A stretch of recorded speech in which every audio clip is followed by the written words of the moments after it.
Nós estamos recebendo hoje aqui no programa Elias Neto a presença do Cabo William da Patrulha Escolar, que vai estar conversando com a gente aqui sobre temas interessantes como a segurança das crianças nas escolas e também a participação da família nessa segurança. Cabo William, é um prazer recebê-lo aqui no programa Elias Neto. Igualmente. Abordando esse tema tão importante aí para a família procopense. Sem dúvida. Cabo, como funciona o trabalho da Patrulha Escolar? Bom, a Patrulha Escolar ela funciona não muito diferente, né, da polícia que as pessoas estão acostumadas aí a ver no dia a dia. Só que a Patrulha Escolar ela foi criada, né, com o objetivo de atender diretamente as escolas, né, a comunidade escolar. O que difere também aí é que a Patrulha Escolar, quando acontece um fato numa escola, né, e que há necessidade de entrar em contato com a Patrulha Escolar, eles fazem via celular, né, o celular do próprio policial. Ah, perfeito. Então, uma comunicação mais rápida uma também, né? comunicação mais rápida, agiliza pra gente, por quê? Porque quando ela segue outros canais, ela pode chegar pra gente não de fato como ela é, né? Então, aí nós temos a oportunidade de conversar, de repente até com a vítima, né? Sim, no momento certeza. que está acontecendo ali, é onde a gente consegue se inteirar dos fatos e já vai se preparando, né, para ocorrência, né? E a gente tem um contato nosso primeiramente com a diretora, com a direção da escola, com a equipe pedagógica, e nós somos, na realidade, acionados, né, para mais diversas situações ali envolvendo, né, a comunidade escolar. O Cabo William, nós sabemos, o Cabo também sabe disso, como cidadão brasileiro, que nós estamos passando por um período muito complicado em termos de segurança e de violência, né, Cabo? Não só em Cornélio Procópio, que é uma cidade de interior, mas também em todo o país. O que mais tem levado essa situação de violência nas escolas, Cabo? Ok. Olha, nós temos aí, eu praticamente estou há 8, 9 anos na Patrulha Escolar, fazendo só isso, né? 25 anos de polícia. O que a gente percebe que o grande problema aí está, infelizmente, na família. A família, ela está deixando muito a desejar. A estrutura familiar está comprometida, né? E aí isso vai repercutir diretamente na escola. Verdade, o Cabo tocou num assunto aí importante, que muitas vezes a gente sabe, a família empurra a responsabilidade para a escola, quando na verdade a educação básica inicial tem que partir da família, né, Cabo? Justamente, é o que acontece, né? Alguns pais se dão por satisfeitos e achando que cumpriram a missão de ser pai pelo simples fato de matricular a criança ou adolescente numa escola e dizer assim, eu estou dando a educação, a responsabilidade é da escola. Então, Elias, a gente tem visto isso no dia a dia, quando a gente chega para atender uma ocorrência e quando você começa a se inteirar, perguntar, quase sempre, sabe, uma porcentagem muito grande, a gente vai ver que o problema é de família e o tempo que se passa na escola é muito pouco, não é verdade? Até a mesma a orientação que a gente vai dar ali, o tempo que você fica com aquele aluno tentando resolver a situação, de repente o que ele está aprendendo ali não é o suficiente para aquilo que ele tem aprendido na casa dele. Com certeza. Muitas vezes tudo aquilo que é construído na escola, os pais conseguem destruir. E a base, né, Cabo, é o amor da família, né? A criança sai de casa, ela sente que ali, quando ela voltar, vai ter proteção naquele lar, né? E muitas vezes não acontece isso, lamentavelmente. Sabe, e às vezes são detalhes pequenos que vão fazer grande diferença na vida de uma criança, problema que depois, se não forem resolvidos, vai levar para uma vida toda, né? Com certeza. Sabe, a gente podia contar, assim, muitas experiências que a gente tem, assim, no dia a dia de trabalho, sabe? Eu quero me lembrar de uma que, assim, me chocou bastante, sabe? Foi de um aluninho de, acho que uns 8 anos de idade, né? Que ele chegou com um celular na escola e quando a professora percebeu que ele estava com o celular, mostrando para os amiguinhos, recolheu o celular e chamou a família, né, dele, né, para entregar o celular. Aí descobriram então que aquele celular, o irmão mais velho dele havia furtado esse celular e ele encontrou lá e para fazer uma média, os coleguinhas levou o celular para a sala de aula, né? Típico da própria idade, né? Isso, justamente, quer mostrar, né? Ele levou para a sala de aula, né? E quando a gente foi conversar com a família, né? A gente descobriu que o celular era produto de furto. A gente descobriu que praticamente ele não tinha família para cuidar dele, porque ele morava com o avô, com o irmão mais velho que havia furtado esse celular. Sabe? E aí você fica olhando para aquela criança, 7, 8 anos de idade, E às vezes a gente se depara com uma situação tão delicada que mexe muito com a gente, mexe com o emocional da gente, com certeza. Porque quando eu olhei para aquela criança, né? 8 anos, poderia ser seu filho, poderia ser meu sobrinho, E aí sabe o que veio na minha mente? Será que essa criança, quando ela chega em casa, o avô dela tem estrutura para perguntar como é que foi o dia dela? Para conferir a lição de casa? Carinho, né? Justamente não tem, Elias. Não tem, sabe? Então aí essas crianças vão para a escola, muitas vezes algumas vítimas de abuso dentro de casa, né? De violência, de agressão, né?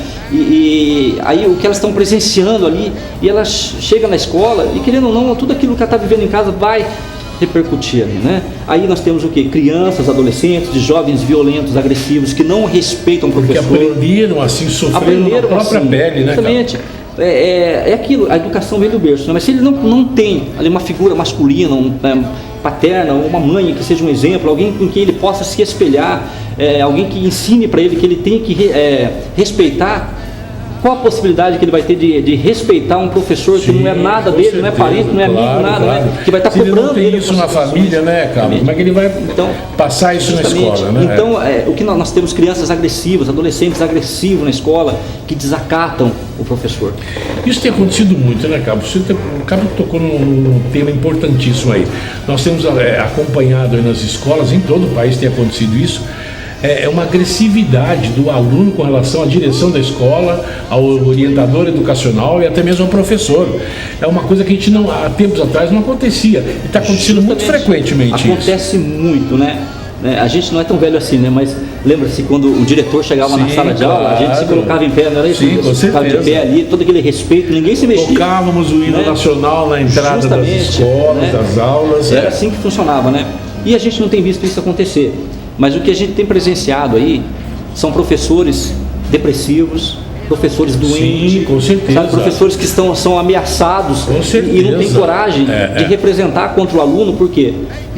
Aí quando a gente fala o professor é desacatado, sabe, isso aí a gente pega desde alunos aí que estão lá de 7, 8 anos de idade, e depois 12, 13, 14 anos continua isso, né? Jovens, né, que acabam desacatando um professor e desrespeita ali mesmo, sabe? Inclusive com agressividade física, uma agressividade, né, Cabo? Física. E aí o que acontece? O professor, ele, embora a lei esteja do lado dele, né? E ele tem ali todo o amparo da lei, ele pode representar contra aquele aluno, né? Por desacato à autoridade, né? As pessoas acham que a autoridade tem que estar fardada, não. Um professor é autoridade, né? O Código Penal diz que o funcionário público, no exercício da função dele, ele é uma autoridade que precisa ser respeitado. Isso aí vai então desde a merendeira, não é verdade? Claro. A pessoa que está cuidando da faxina da escola ali, né, ela está cumprindo a função dela, né, dentro do Estado, então ela é uma autoridade que precisa ser respeitada. E então eles têm muita dificuldade, acham que o professor não é autoridade. E ali quando desacata, e muitas vezes o professor daí ele fica com medo, porque ele fala assim, e agora? Se eu representar contra esse aluno, que já tem um histórico de agressividade, de violência, ou às vezes é usuário... Isso receber uma ameaça, aí a própria família do professor. Justamente, e a gente vê isso acontecendo, né? Casos aí de professores que tiveram o seu carro riscado, isso é muito comum, né? Carro do professor riscado. O professor, às vezes, ele vai a pé para a escola ou deixa o carro guardado na casa de algum amigo ou alguém próximo ali, porque não quer arriscar, né? Deixar o carro dele exposto. Mas tivemos casos já, não aqui em Cornélio, graças a Deus, mas né, em outros locais aí, que casa de professor foi ateado fogo em casa de professor. É verdade. Carros que foram incendiados. Fogo, verdade. Né? Professores que foram agredidos fisicamente mesmo. Camilo, só para ilustrar essa sua colocação, eu sei de um caso aí que a professora ela entrou em depressão, o aluno começou a ameaçá-la porque ela tinha chamado a atenção do aluno em sala de aula. É uma coisa natural. Se ela está ali como educadora, ela tem que ensinar a chamar atenção. O aluno começou a ameaçar, começou a telefonar para casa, a professora entrou em depressão. Ela simplesmente teve que pedir remoção. Ela se mudou não só de escola, ela se mudou de cidade. Aí não se sabe o que, a quem pedir socorro, quem vai ajudar essa profissional da educação? Ela teve que mudar de cidade. Justamente por conta das ameaças. Olha, se a gente for ver o número de professores que foram remanejados, né, que estão trabalhando na biblioteca, que estão trabalhando no núcleo, de repente porque e às vezes grandes não querem mais estar em sala de poderiam aula. Colaborar, né, com o seu conhecimento. Sabe por quê, Elias? A gente se parar para pensar, né, como um professor prepara a aula dele, né, quanto que muitas vezes ele abre mão de algumas coisas, com carinho, dedicação, verdade, às vezes abre mão de estar com a família, né, de estar cuidando dos interesses próprios para preparar uma aula. Exatamente. Aí ele prepara aquela aula, né, ele busca ali algumas coisas para acrescentar, né, e quando ele chega na sala de aula ele não consegue ministrar essa aula por causa da bagunça, né, por causa do desacato, né. E tem mais um agravante também, Cabo William, que muitas vezes na família já é desestruturada e muitas vezes a família, o pai, a mãe, um irmão, um tio, avô, vai até a escola para brigar com o policial, para discutir, para se indispor com a direção, defendendo a criança que fez uma atitude errada. Justamente. É passar a mão na cabeça também, né, Cabo? Não é por aí, né? E por aí, a gente vê bastante isso acontecer. Tem muito disso, né? Eu já atendi vários casos de pais, mães que foram até a escola para agredir o professor fisicamente e às vezes na frente do aluno. O pai não conseguiu dar essa educação, a escola e o policial estão dando essa educação. O pai tinha mais era que agradecer. Claro. E o pai às vezes ele vai na escola para brigar com o professor, agredir outros alunos também. Acontece isso aí. Com certeza. O pai, né, em vez de chegar, conversar, vamos ver o que está acontecendo, ele quer agredir o aluno que acabou ameaçando ou agrediu o filho dele, né? Então isso é perigoso porque vai gerar uma outra ocorrência, não é verdade? Claro. E ninguém vai sair. Violência gera violência, né, cara? Violência, né? Então a gente tem visto assim muita omissão. Omissão, sabe? Os pais tinham que estar mais presentes. Muitas vezes a gente acha que pai ausente é aquele que mora fora, não. Mas quantos pais são ausentes mesmo morando no mesmo teto, né? Morando embaixo do mesmo teto, mas não estão ali dia a dia na vida dos filhos. Alguns acham que o fato de estar dando roupa e comida está cumprindo a missão dele. Não, eu matriculei numa escola, não falta roupa, não falta comida. Educação com a escola, não comigo. Não, mas faz muita diferença disso. Quando a gente comentou aqui, quando um pai ele pega, chama o filho e fala: deixa eu ver a tua lição de casa, como é que foi o teu dia?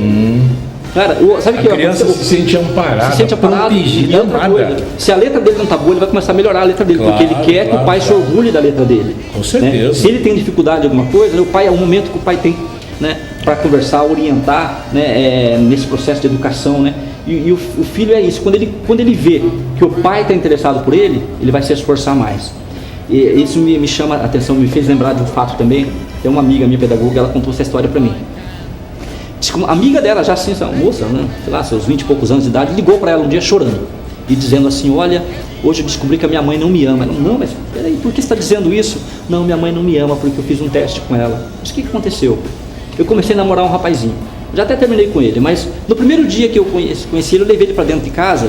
Cheguei em casa, minha mãe estava lavando louça, eu disse para ela: olha mãe, esse aqui é o fulano de tal, meu namorado, e entrei e fui para o quarto com ele. 5 minutos depois eu dispensei ele, foi embora.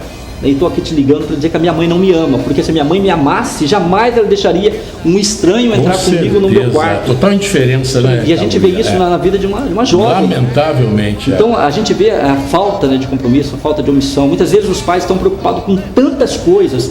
Sabe, Elias, quando a gente vai dar uma palestra, a gente vai conversar com os pais, a gente procura frisar isso, sabe? Que a gente vê o corre-corre do dia a dia, aí, o pai, a mãe trabalhando, hoje a mulher saindo de casa, né? Sim, com certeza. Para tentar melhorar a vida. O Cabo falou aí das palestras importantes, eu gostaria que você comentasse a respeito disso. O Cabo faz palestras nas escolas, em instituições? Isso, a gente faz palestras em escolas, tanto para funcionários, né? Quanto para pais de alunos, alunos também. E os temas aí mais diversos, né? A gente, graças a Deus, né, tem estudado para isso. Deus tem nos dado esse dom também para a gente estar aí colaborando, ajudando as famílias, né, com essas palestras. Só voltando lá, né, que nós temos aí muitos pais que são ausentes. Sim. Né, e que precisam estar presentes na vida dos seus filhos. Claro. Vai fazer diferença, não é verdade? Se o filho ele olha ali, então o pai, a mãe está perguntando como é que está, né, como é que foi a escola, isso vai fazer grande diferença. Cabo, aquela velha história, se você não abraçar teu filho em casa, alguém vai fazer isso lá fora, né? Justamente. E sabe lá quem, né? O problema é esse, justamente, né, Cabo? Então, eu quero aproveitar e deixar esse alerta para os pais, sabe? É isso que eu gostaria que o Cabo deixasse uma mensagem para os pais que estão nos acompanhando. Isso, por quê? Muitos acham que vai resolver a situação de violência, de droga nas escolas, daí quando se colocar um policial em cada escola. Isso não é verdade, gente, tá?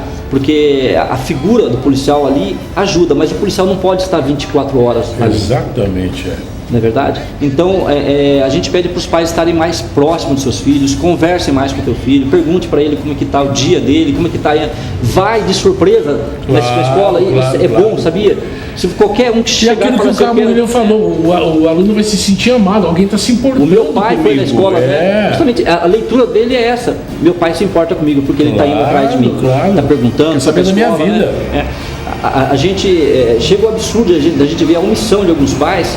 E um dia um pai chegou numa escola, ele foi chamado lá, né? E quando ele chegou nessa escola, ele começou a ficar agressivo porque a secretária da escola não encontrava a pasta, né, do filho dele, né, nos arquivos. Aí ele começou a bater na mesa e dizer: essa escola está uma bagunça, né? Onde já se viu, né? Não conseguem achar a pasta do meu filho. Aí de repente ele foram descobrir que ele estava na escola errada. Impressionante isso, sabe? Né? Então, olha só. Parece piada, parece brincadeira, mas acontece isso. Aconteceu isso aqui em Cornélio. Total desinteresse. O pai chegou lá bravo com o pessoal porque a escola estava uma bagunça. E na realidade ele não sabia nem onde o filho dele estudava. Impressionante. Quantos pais dias que não sabem que série que o filho está? Não sabem nem que idade que o filho tem mais. Essa correria do dia a dia, trabalhando isso. e tal. Justamente aí que eu queria concluir lá, né? Essa correria do dia a dia para dar o melhor para os filhos. Mas o que é o melhor? Qual que é o melhor? Exatamente. O que é o melhor que você pode dar para o teu filho? Será que é roupa? Alimento? Carro, celular, computador? Né? O melhor é você. Claro. O melhor é o pai, o amor junto ali. A proteção, né? É isso que está precisando, sabe? Então essa é a mensagem que a gente leva nas escolas, né? Pais, os seus filhos precisam de vocês. Com certeza. Cabo William, foi um prazer conversar com você aqui hoje, essa lição de generosidade, essa mensagem aos pais que estão nos acompanhando. E oportunamente o Cabo volta para ter mais papo com a gente aqui no programa Elias Neto. Um prazer pra gente. Muito obrigado. Continue com a gente, nós voltamos no minuto.